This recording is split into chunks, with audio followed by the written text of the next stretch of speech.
ঠাকুরগাঁও জেলা জামাতের আমির বেলাল হোসেনকে বিপুল টাকাসহ আটক করেছে সৈয়দপুর বিমানবন্দর থানা পুলিশ। বেলা 12টার দিকে তাকে আটক করা হয়েছে। নীলফামারীর পুলিশ সুপার শেখ জাহিদুল ইসলাম বিষয়টি নিশ্চিত করে জানান, জব্দকৃত টাকা মেশিনে গণনা চলছে। ত্রয়োদশ জাতীয় সংসদ নির্বাচন ও গণভোটের আগের দিন ঠাকুরগাঁওয়ের জামাত নেতার আটকের ঘটনায় চাঞ্চল্য সৃষ্টি হয়েছে। বেলাল বাড়ি কোথায়?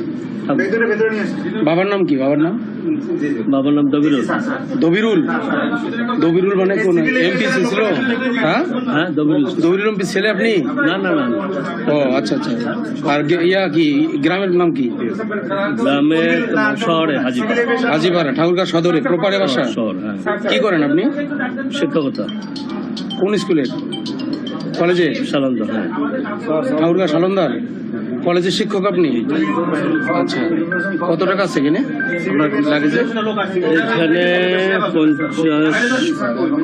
50 প্লাস। 50 প্লাস আছে। 50 প্লাস আছে। 50 লাখ। হ্যাঁ, কিসের টাকা এগুলো? ব্যবসা। কিসের ব্যবসা করেন? গার্মেন্টস। নে 2 বেলা খাবি ফ্যান্টাস্টিক নিমো খালাল সল্টেড বিস্কুট। এ নিয়ে আরো জানাতে সৈয়দপুর থেকে আমাদের সাথে যুক্ত হচ্ছেন সহকর্মী ওয়ালি মাহমুদ সুমন।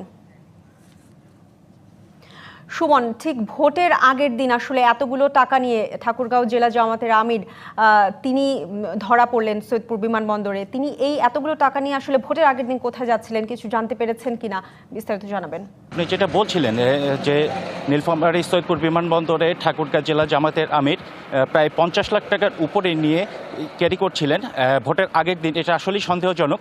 আমরা নীলফামারী জেলা পুলিশ সুপারের সাথে কথা বলেছি। তিনি যেটা বলেছেন যে এই নির্বাচনের সময় আসলে এতগুলো টাকা একসাথে বহন করাটা কোনো যুক্তি নেই। তারপরেও তিনি কেন বহন করছেন এই বিষয়টা তারা তদারকি করছেন এবং এই বিষয়টা তাকে জিজ্ঞাসাবাদ করছেন। জিজ্ঞাসাবাদ করার পরেই আসলে পুরো বিষয়টা জানা যাবে। তবে তিনি যেহেতু জেলা জামায়াতের আমির, এই সময় নির্বাচন চলছে, নিঃসন্দেহে এটা আসলে নির্বাচনের জন্যই ব্যবহার হবে বলে তারা কিছুটা শঙ্কা প্রকাশ করেছেন। আর বর্তমানে যে পরিস্থিতি রয়েছে সৈয়দপুর এয়ারপোর্টে, এখানে আসলে নিরাপত্তার জন্য গণমাধ্যম কর্মীদেরকে ভিতরে প্রবেশ করতে দেওয়া হচ্ছে না। এর পাশাপাশি যারা গণমাধ্যম কর্মী রয়েছে তারা ভিতর থেকে যতটুকু সংবাদ পাচ্ছি আমরা, যে তাকে একটা রুমে নিয়ে যে আসলে পুলিশ প্রশাসন থেকে শুরু করে সবাই তার সাথে তার কথা বলছেন এবং এই বিষয়টা নিয়ে তার সাথে কেন এই এত টাকা তিনি এয়ারপোর্টে নিয়ে এসেছেন, এয়ারপোর্ট থেকে কোথায় নিয়ে যাচ্ছেন, এই বিষয়টা তারা বলছে যে কিছুক্ষণ পরে তার সাথে কথা বলার পরে কনফার্ম হলেই তারা আসলে আমাদেরকে কনফার্ম করতে পারবে। এই ছিল আমার কাছে এখন পর্যন্ত সর্বশেষ তথ্য।